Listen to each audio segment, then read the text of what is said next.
Alright guys, welcome back to Formula 1 News. Quick video today on further good news potentially for Ferrari. Their pace of course looked rather good in practice today, but also Max Verstappen already it seems on his 4th gearbox so far this year out of 4 allowed. Potentially 1 or 2 more penalties might come on that front, in addition to engine penalties to come. Also, as Helmut Marko mentioned just a couple of days ago, could be the way in for Ferrari to this championship battle once again. Very much enjoyed your thoughts in the comment section below. Hit the like button if you enjoy. Subscribe if you and you as always, I'd greatly appreciate it. Charles Leclerc has said he's seen the numbers on Twitter and stuff like this, that look, it's still possible for him to win this championship if he just wins every race. If he wins every race, Max is second behind him, then as long as Max doesn't get like every fastest lap, then Charles still can overturn the 63-point deficit. The chances, let's be honest, of Ferrari winning 10 races in a row with their issues, their reliability problems and the like, seems incredibly unlikely, but technically it's still statistically possible without too much difficulty if they just win everything. Now look, the likelihood is that's probably not going to happen, but some weekends they might have to take further penalties, and maybe Max Verstappen might also have to take some penalties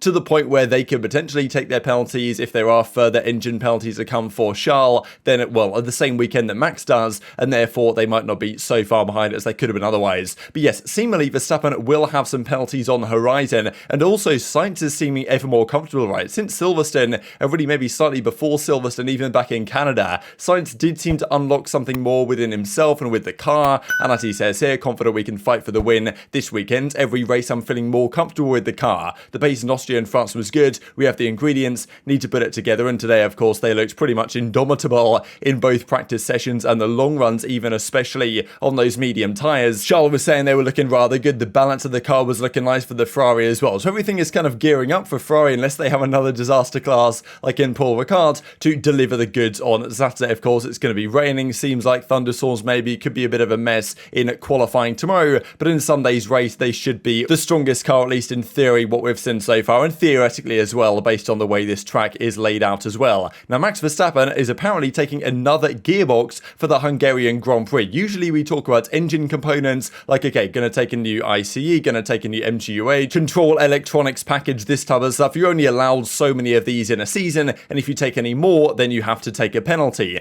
Now Verstappen apparently is already on his 4th one of only 4 allowed. We are only at, what is this, the 12th race or something, maybe the 13th race. There's 10 more, I believe, to go, including this one, to the end of the year. They've done like 12 or 13. So to already be on the 4th gearbox out of 4 is rather interesting. Now, maybe they're looking to maybe go back to one of the other ones and keep them in the pool, but more than likely, Verstappen will need at least one additional gearbox to the end of the season. Usually, as I say, we talk about engine components. If you replace the entire engine, you have to go all the way to the back of the grid. What Sainz had to deal with, of course, back in France, had to fight all the way from the back. Verstappen taking his 4th gearbox means if he takes any further ones, then it will result in a grid penalty, right? And sometimes even relatively minor crashes or incidents can have gearbox damage as well, especially around street circuits and stuff. If you hit the wall at the back of the car in the wrong way, the gearbox can be damaged. You might have to take a new one. So it's possible Verstappen will need at least 1, maybe 2 more gearboxes to the end of the year. That will be a 5-place grid penalty if and when that does happen. So this is the final one that he can have before penalties are applied. And even Helmut Marko did say just the other day that this won't be the end of Red Bull's upgrades to the end of the season, most certainly, but also this will not be the end to potential penalties on the engine front. We never really hear too much about the Red Bull powertrains engines because most of the talk is about the Ferrari engines, and for good reason so far this season, and they already will probably have to take further penalties as well. But in Red Bull's case, apparently that will also be the case. Helmut Marko did say that yes, at some point they probably will have to take another engine into their pool. That might well be a pretty significant penalty to the back,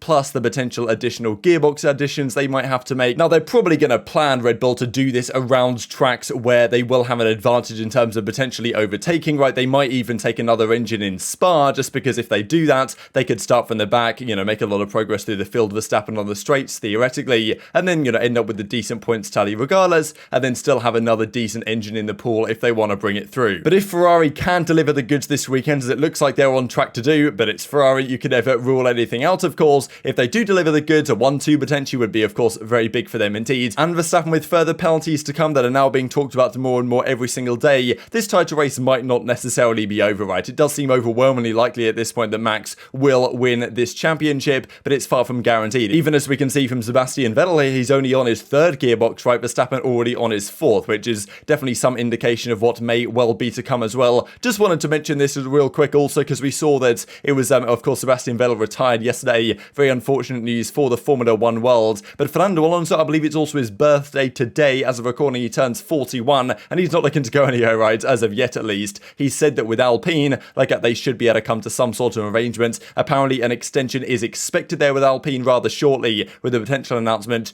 during the summer breaks. We'll see about that one, but Alonso staying on an Alpine alongside Ocon seems more and more likely by the day. And just to mention this, it seems incredibly unlikely also that Hamilton will somehow be able to take his 9th pole position, but he does hold the joint record of the most ever pole positions at one particular circuit. That's at Melbourne and the Hungaroring for Lewis Hamilton alongside Schumacher at Suzuka and Senna at Imola. But he's probably going to have to wait at least one more year to try and break this record. Very much enjoyed your thoughts on all this stuff in the comment section below. Hit the like button if you enjoyed. Subscribe if you're new as always. Take care of yourselves, and I'll see you next time.